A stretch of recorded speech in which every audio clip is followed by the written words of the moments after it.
Imagine watching the world's most powerful armies do things that would not pass a basic common sense test.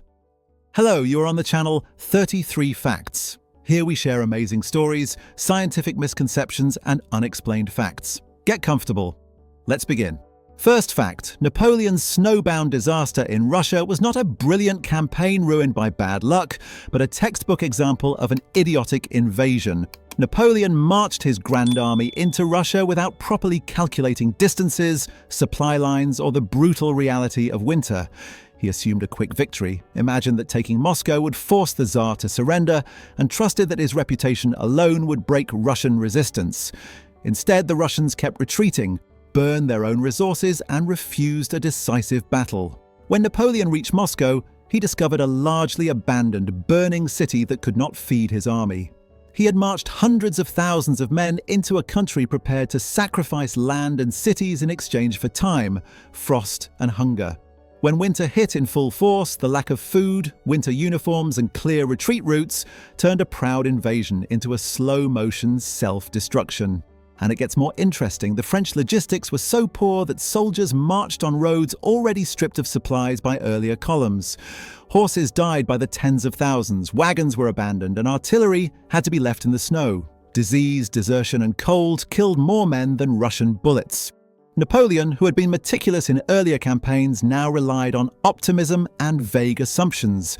He underestimated distance, overestimated his administration, and ignored the obvious reality that Russia's size and winter were strategic weapons. In the end, only a fraction of his original force limped back across the border. The invasion did not just fail, it destroyed the core of his veteran army and opened the road to his final defeat. As idiotic invasions go, this one set a standard for what happens when arrogance replaces planning. Second fact, Hitler's invasion of the Soviet Union repeated many of the same mistakes, only with more technology and even more overconfidence. Operation Barbarossa was advertised inside Nazi Germany as a quick, crushing blow. Hitler believed that the Soviet Union was a colossus with feet of clay, that the Red Army would collapse if attacked suddenly, and that the campaign would end before winter. Planners drew lines on maps, set deadlines measured in weeks, and thought in terms of ideology instead of fuel, spare parts, and rail capacity. The German army stormed forward, inflicting horrific losses, but they underestimated space, weather, and the Soviet ability to absorb punishment. Supply lines stretched over battered roads and different gauge railway tracks. Fuel shortages forced tanks to stop while infantry trudged on foot. Summer success bred self-deception, not caution. Here is an important detail. Instead of focusing on one clear objective, Hitler changed priorities in mid-campaign. Moscow, Leningrad, the Caucasus oil fields all competed for attention. Divisions were shuffled around, advances were ordered, then paused, then redirected. The Germans had no proper winter clothing because the leadership genuinely expected the Soviet Union to collapse before the cold arrived. When winter did come, vehicles froze, weapons jammed, and soldiers tried to fight in thin uniforms against an enemy increasingly adapted and hardened. The invasion became a meat grinder, draining manpower, machines, and morale. What started as a massive surprise attack turned into a war of attrition Germany could not win. The idiocy lay not only in underestimating the opponent, but in ignoring the lessons of Napoleon only a little more than a century earlier. Third fact, the Italian invasion of Greece in the early 1940s was so clumsy that it forced Hitler to rescue his own ally. Mussolini wanted to prove that Italy was a true great power, not a junior partner. Without serious preparation, he decided to invade Greece from Albania, assuming that Greek resistance would crumble before Italian soldiers and aircraft. The plan relied on bravado, not geography. Greek mountains, narrow roads, and unpredictable weather were treated as minor obstacles. Italian intelligence underestimated Greek morale, ignored the terrain, and overestimated their own ability to coordinate air, armor, and infantry. The result was not a quick victory, but a muddy stalemate. And here's what's surprising. Greek forces not only resisted, but counterattacked, pushing Italian troops back into Albania. Mussolini's dream of an easy triumph turned into an embarrassing stalemate that drained men and resources he could never afford to lose. To salvage the situation and prevent the British from gaining a foothold in the Balkans, Hitler had to divert divisions, tanks and airplanes to invade Greece and Yugoslavia. This delayed the start of Operation Barbarossa by precious weeks. Some historians argue that this unnecessary Italian adventure cost the Axis momentum in the east and contributed to the failure to take Moscow before winter. What began as Mussolini's quest for prestige turned into a strategic own goal for the entire Axis alliance. Fourth fact, the charge of the Light Brigade in the Crimean War became immortal in poetry, but on the ground it was a live example of how confused orders can turn into mass suicide. British cavalry received a vague command to attack and prevent the enemy from carrying away the guns. Through misunderstandings and poor communication, the order was interpreted as a charge straight down a valley flanked by Russian artillery on both sides and blocking the end. The Light Brigade, lightly armoured and meant for reconnaissance and pursuit, was sent against entrenched cannons as if they were heavy shock cavalry. Commanders saw the danger, but the culture of obedience and the fog of war pushed the brigade forward. Now for the most curious part. Officers who realized something was wrong still chose to follow the order rather than question their superiors in front of the troops. The result was dramatic and pointless. Horses and men were cut down by shells and grape shot as they galloped into the Valley of Death. They reached the Russian positions, fought briefly, and then retreated in tatters. The tactical effect was minimal. The psychological effect was enormous. This incident showed perfectly how pride, hierarchy, and unclear commands can combine into an idiotic assault that everyone recognizes as madness only after it is too late. Fifth fact, the Spanish invasion of England, known as the Spanish Armada, was less a heroic clash of naval powers and more a lesson in bad planning and worse weather. King Philip of Spain sent a massive fleet to escort an army from the Netherlands and land it in England. On paper, the Armada looked impressive. Many ships, experienced sailors, great faith in a just cause. But the design assumed calm seas and close-range boarding actions, not agile English ships firing at distance and then retreating. The Spanish fleet also depended on complex coordination with land forces across the Channel, but communications were slow and uncertain. Once the Armada met English harassment and unfavourable winds, everything fragile about the plan became clearly visible. And then another detail emerges. The Spanish anchoring formation at Gravlines turned into a trap when the English launched fire ships at night. Spanish captains cut their cables in panic, drifting into disarray. Without secure anchorage or solid contact with the land army, the Armada had to sail north around Scotland and Ireland to return home. Storms wrecked many vessels on rocky shores. The invasion never landed a single battalion on English soil.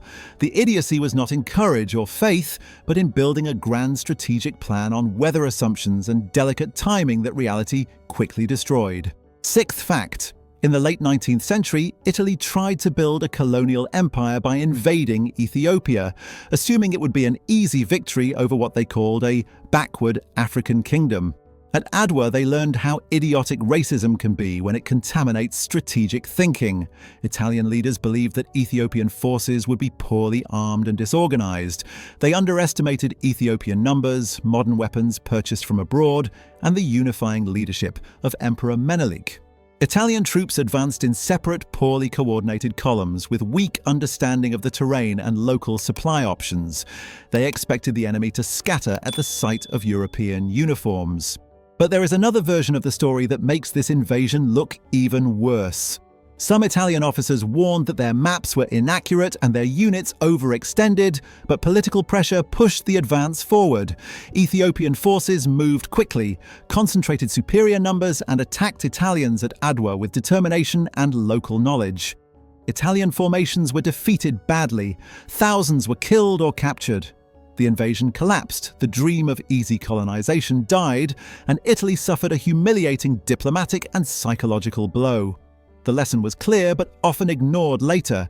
Underestimating an opponent because of arrogance or racism can turn any invasion into a disaster. Seventh fact. In the 1970s, Idi Amin of Uganda decided it would be a great idea to invade Tanzania and grab a strip of territory around the Kagera River. His army was poorly trained, badly equipped, and already feared by civilians more than respected by professionals. Amin assumed Tanzania would hesitate. be intimidated and accept the loss. He misread both his own strength and his neighbors' patience. Ugandan troops crossed the border, looted local towns, and posed for cameras. On the surface, they looked victorious. In reality, they had just given Tanzania a perfect legal and moral excuse to strike back hard. The next point is no less amazing. Tanzania's response was calm, organized, and devastating. Their army, supported by Ugandan exiles, counter-invaded Uganda. Unlike Amin's forces, the Tanzanian troops had clear goals: better discipline and public support. They advanced steadily, capturing city after city until they reached the capital, Kampala. Amin fled the country, his regime collapsed, and the invasion that was supposed to expand his power ended his rule instead. Few invasions backfire with such perfect symmetry. You cross a river for a few villages and lose your entire dictatorship. Eighth fact. One of the strangest military adventures in history is the so-called Emu War in Australia. It was not a war in the classic sense, but the involvement of soldiers with machine guns against large birds already tells you something went wrong at the planning stage. After World War I, many veterans were given farmland in Western Australia. They struggled with drought, low prices, and swarms of emus that wandered onto the fields and devoured crops. Instead of focusing on fences, hunting bounties, or ecological solutions, the authorities decided to send soldiers with machine guns to combat the birds. It sounded decisive and modern, but it was poorly thought out. And here is where it gets really strange. Emus are fast, can change direction quickly, and do not stand in convenient rows like targets on a range. The soldiers found it difficult to get close enough for effective fire. Bullets were spent, birds were wounded, but the emu population remained essentially intact. Journalists mocked the effort, reporting that the emus had won. In practical terms, the campaign achieved little besides embarrassment for the government and a quirky chapter in military absurdity. The invasion of farmland by uniformed men with guns taught a simple truth. Not every problem is a nail, and not every solution is a hammer. Ninth fact. In the late 1970s, the Soviet Union invaded Afghanistan. From the outside, it seemed like a limited intervention to support a friendly regime. Inside the planning rooms, leaders assumed that superior firepower and armor would stabilize the situation quickly. They failed to understand the complexity of Afghan tribal politics, geography, and history. Mountain valleys, clan loyalties, and religious motivations do not respond well to central planning and imported ideology. Soviet troops took cities, airfields, and main roads, but real control of villages and mountain passes remained elusive. What looked like a short operation turned into a decade-long war of attrition. Let's dig deeper. The Soviets brought tanks and helicopters, but their training focused on conventional warfare against NATO, not guerrilla tactics in mountain terrain. Afghan fighters, motivated and familiar with the land, adapted quickly. External support from abroad increased their ability to resist. Casualties grew, morale dropped, and the war started to poison Soviet public opinion and international reputation. The invasion did not achieve its political goal and contributed to the eventual collapse of the Soviet system. Many decisions that looked decisive in Moscow looked idiotic in hindsight, especially the belief that a complex country could be fixed by armored divisions. 10th fact. The American invasion of Iraq in the early 2000s is another example of smart people doing something strategically foolish. The official objective was to remove a dictator and eliminate weapons of mass destruction. The invasion force quickly toppled Saddam Hussein's regime. Military victory was fast and technically impressive.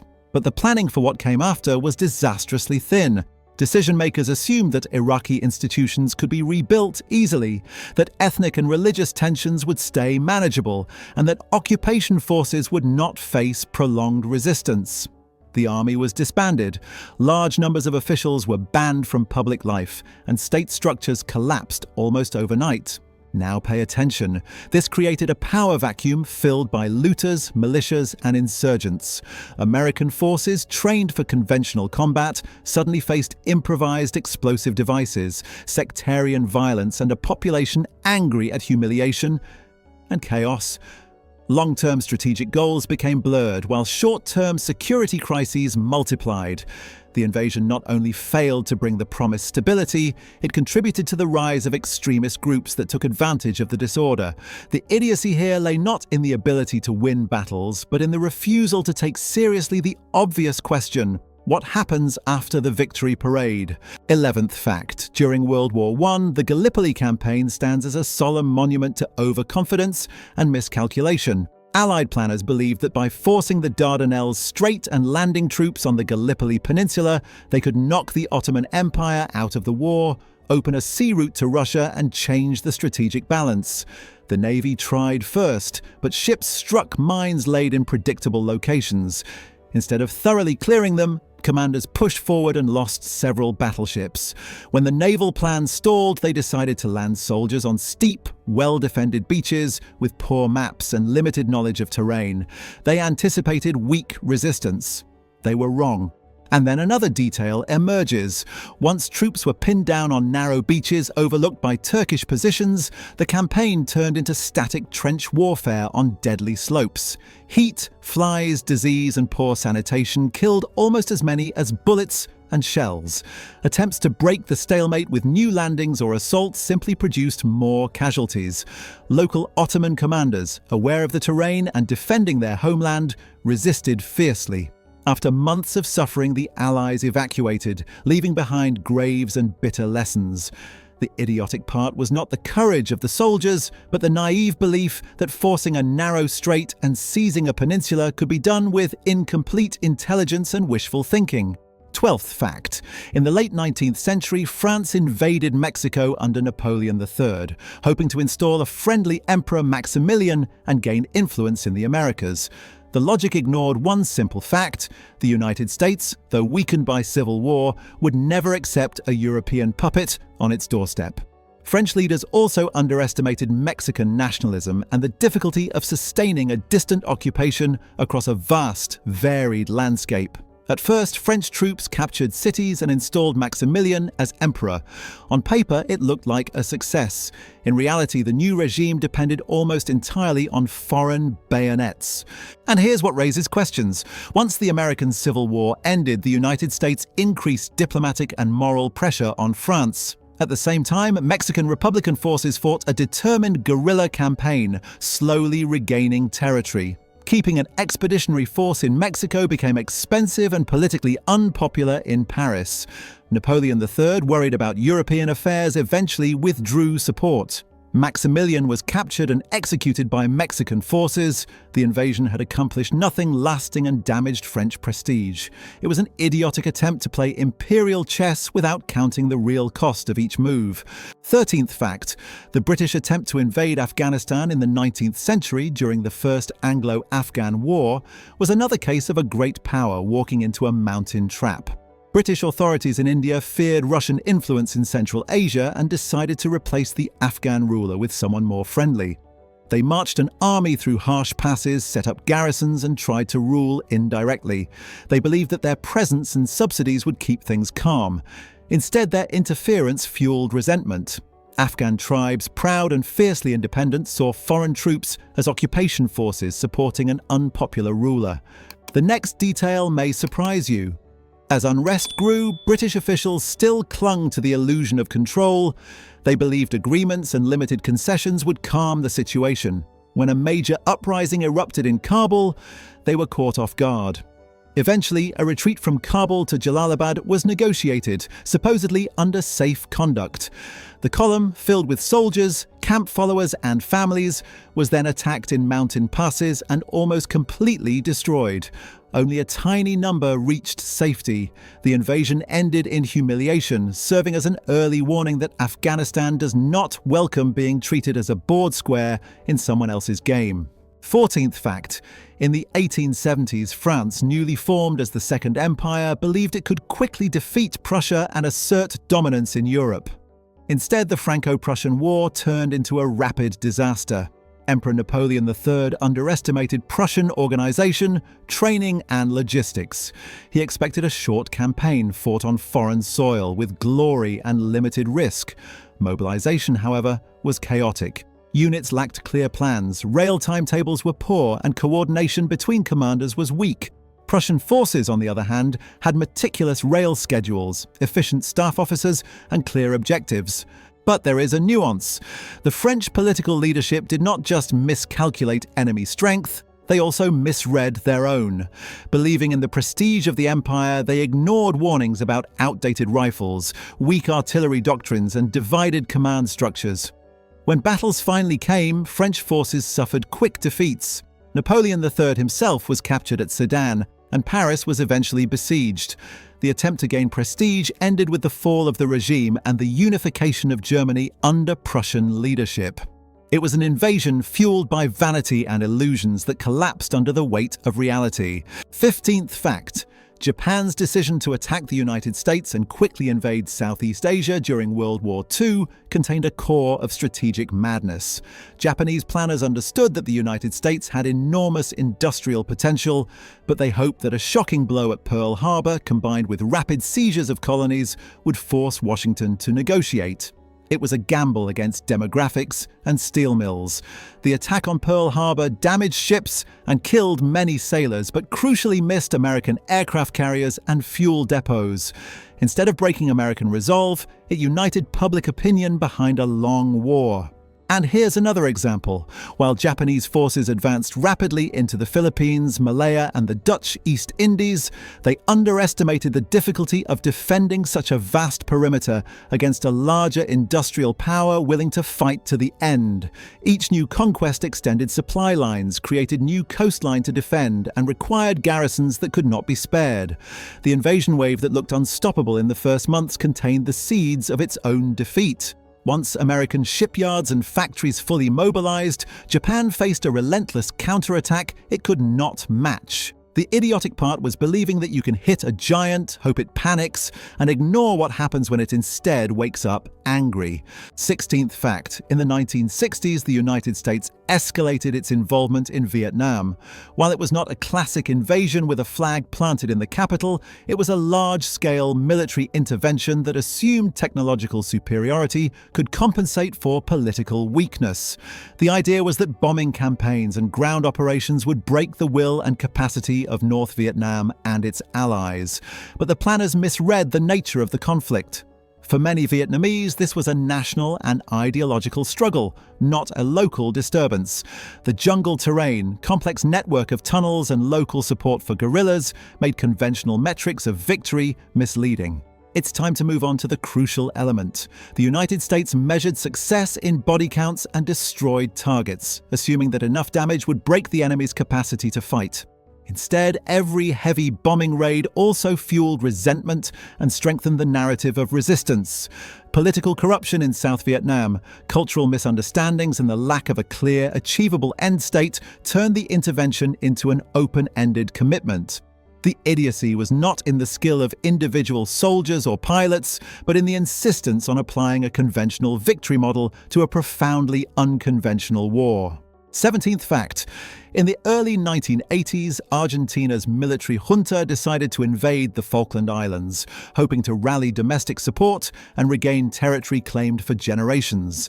The islands, controlled by Britain and inhabited by people who identified as British, became a convenient nationalist symbol. The junta calculated that Britain, struggling with economic issues and far away, would protest but ultimately accept a negotiated compromise. They misread the political mood in London and the personal resolve of Prime Minister Margaret Thatcher. Argentine forces landed on the islands, quickly overcoming the small garrison and raising their flag. At home, crowds cheered. Here hides an important point. Britain responded with a task force sent thousands of kilometers across the ocean to retake the islands. The campaign was risky, but Britain had better training, more modern technology, and a clearer chain of command. After intense naval and land battles, British troops regained control of the islands. The junta's gamble failed. Instead of reinforcing their rule, the defeat discredited the military regime and accelerated its fall. An invasion meant to solve internal problems became the catalyst for their exposure. The idiotic aspect was the assumption that symbolic geography could outweigh global politics and military reality. 18th fact: the Bay of Pigs invasion in 1961 was a covert attempt by the United States to overthrow Fidel Castro in Cuba using exiled Cuban fighters. The plan assumed that a small force, once landed, would trigger a larger uprising among the population and cause the regime to crumble. Planners believed that Cuban morale was fragile, that Castro's popularity was overestimated, and that the fear of open American involvement would keep the operation deniable. In reality, intelligence was selective, and dissenting voices were often ignored. The invasion force landed on poorly chosen beaches, with limited air cover and not enough ammunition. And here's what is usually not mentioned. Many locals did not join the uprising, and Castro responded quickly, deploying loyal forces and aircraft. The invaders found themselves isolated, bombed and overwhelmed. Calls for direct American military rescue were refused to avoid a wider war with the Soviet Union. Within days, the operation collapsed, and most of the attackers were killed or captured. The political damage was immense, strengthening Castro's position and embarrassing the United States. An invasion based on wishful thinking about the enemy's internal weaknesses turned into a vivid lesson on the danger of believing your own propaganda. 19th fact: during World War II, Italy again undertook an invasion that made little strategic sense. The attempt to expand its presence in North Africa and seize British-held Egypt. Marshalling forces in Libya, the Italian command ordered an advance toward the Suez Canal, a key route for the British Empire. Logistics were weak, equipment was often outdated, and coordination with German allies was inconsistent. Italian troops moved cautiously into Egypt, but their offensive quickly stalled. They lacked confidence, air cover, and sufficient fuel. Meanwhile, British commanders prepared a counterattack, concentrating a smaller but more mobile and better-led force. There is a continuation that shows just how badly this went. Operation Compass, the British counteroffensive, shattered Italian positions, captured tens of thousands of prisoners, and pushed them far back. What was supposed to be an assertive expansion turned into a show of incompetence. Only later did Germany send the Afrika Korps under Rommel to stabilize the front. Italy's repeated pattern of launching invasions for prestige without realistic preparation made them a cautionary example of how not to wage war in the 20th century. 20th fact: in the early 1980s, the Soviet Union nearly entered a bizarre confrontation with China on a small scale of border incidents. But the truly idiotic invasion attempt belongs to a different era and context. The French adventure in Egypt under Napoleon Bonaparte at the end of the 18th century. Napoleon wanted to strike at British trade routes by seizing Egypt, envisioning a scientific and military expedition that would reshape the region. He brought scholars, artists, and scientists along with soldiers. The invasion began well, with victories against local forces and a march toward Cairo. Yet the core strategic logic was flawed. And now, a fact that is rarely discussed. The French fleet supporting the expedition was destroyed by the British at the Battle of the Nile, trapping Napoleon's army in Egypt with limited resupply. The local population resented foreign rule, and uprisings flared. Diseases such as plague weakened the troops. Instead of threatening British power in India, the expedition turned into a sideshow, draining men and resources far from Europe. Napoleon himself eventually slipped back to France, leaving his army to negotiate its own fate. The invasion revealed how a charismatic leader's ambition can override sober analysis of logistics and political realities. 21st fact: in the early 1970s, Pakistan launched a preemptive air attack on Indian airfields, hoping to gain an advantage in what became the Indo-Pakistani War of 1971. At the same time, Pakistani forces tried to manage the rebellion in East Pakistan, now Bangladesh, that had grown into a full-scale independence movement. The idea was to strike first, appear strong, and prevent India from intervening effectively. But the strikes were poorly executed and failed to cripple the Indian Air Force. Instead, they unified Indian public opinion and justified a full military response. From this moment, the most interesting part begins. India responded with a coordinated land, sea, and air campaign. But Pakistani forces in the east were isolated geographically and strategically, separated from their western base by Indian territory. The war was short and decisive. Pakistani troops in East Pakistan surrendered, leading to the creation of Bangladesh. The initial preemptive move, intended to deter India and preserve national unity, helped trigger the opposite outcome. The invasion logic of striking first without a realistic exit strategy revealed itself as another example of wishful thinking dressed up as boldness. 22nd fact: in the 19th century, Mexico experienced its own moment of invasion absurdity when it attempted to recover Texas after it had effectively slipped out of central control. While not an invasion in the classic overseas sense, the decision to march forces north without fully considering the settlers' determination and foreign support was unrealistic. Mexican leadership underestimated both the military capacity and the international interest in the region. The resulting clashes, culminating later in wider conflict with the United States, showed how attempts to reassert control by force without broad political support can backfire. And then, an unexpected twist. The Mexican attempt to handle the Texas situation with limited forces, inconsistent policy, and overconfidence contributed to the larger Mexican-American War. In that later conflict, American forces invaded deep into Mexican territory, capturing the capital. The original idea of reining in one rebellious region spiraled into a situation where the other side ended up dictating terms. What began as an effort to assert sovereignty became a textbook reminder that half measures in invasion planning can be worse than no measures at all.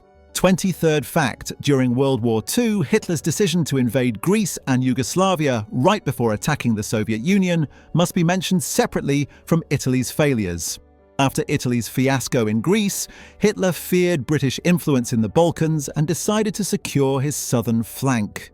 The invasions were rapid and militarily successful, but strategically idiotic. They consumed fuel, equipment, and time.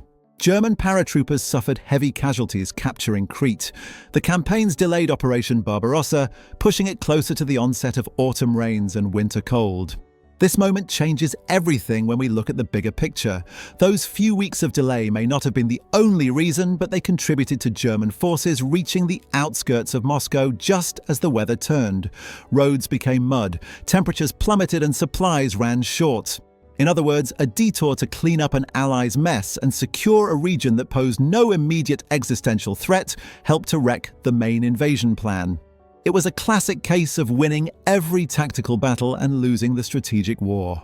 24th fact: in the early 1950s, the Chinese invasion of Tibet was presented as a liberation by Beijing, but from a military planning perspective, it underestimated the long-term cost of ruling a resistant, culturally distinct, high-altitude region.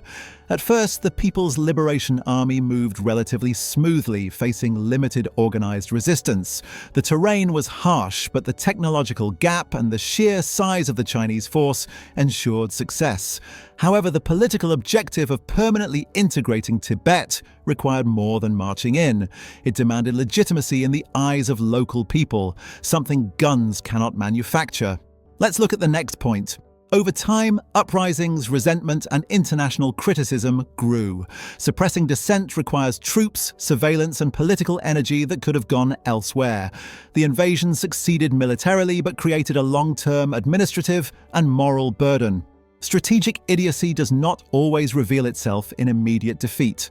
Sometimes it hides in the quiet, expensive obligation to control a place that never truly accepted your presence. 25th fact: one of the more obscure idiotic invasions occurred when Bulgaria, during the Second Balkan War, attacked its former allies Serbia and Greece, hoping to gain more territory after feeling cheated by the spoils of the First Balkan War. The leadership believed that a quick, surprise offensive would secure disputed lands before the great powers could intervene. Instead, both Serbia and Greece resisted effectively, and Romania entered the conflict against Bulgaria. The Ottoman Empire also took advantage of the chaos to recover some lost territory.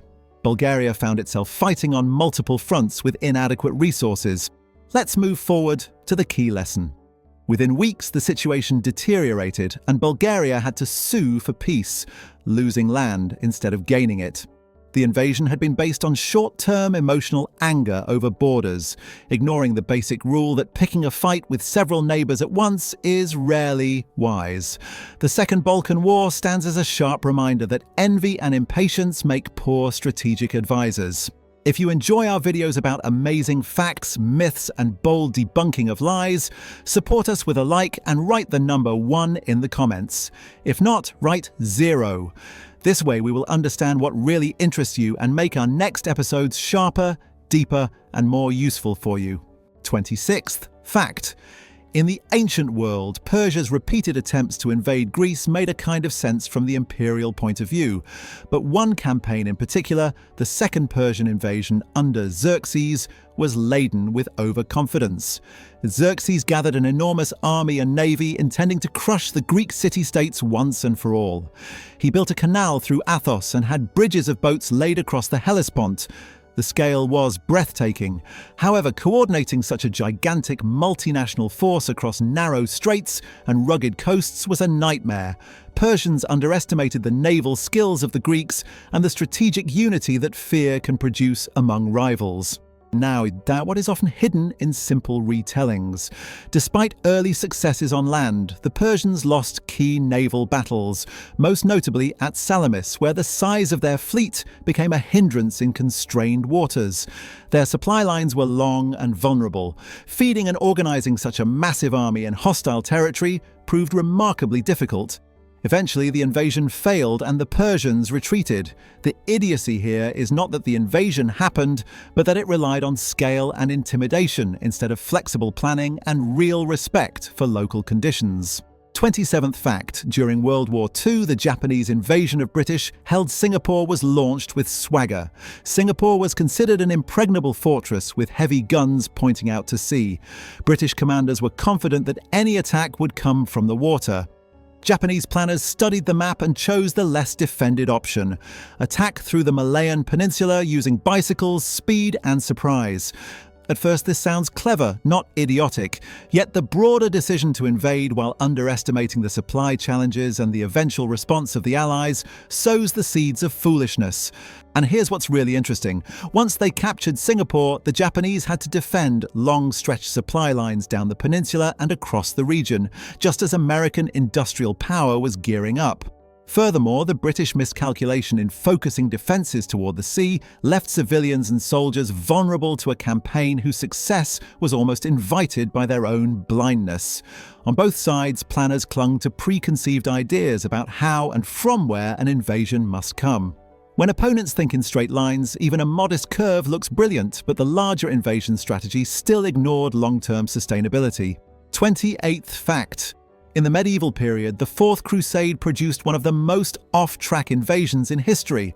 Instead of reaching the Holy Land to fight Muslim powers, Crusaders ended up besieging and sacking Christian Constantinople, the capital of the Byzantine Empire.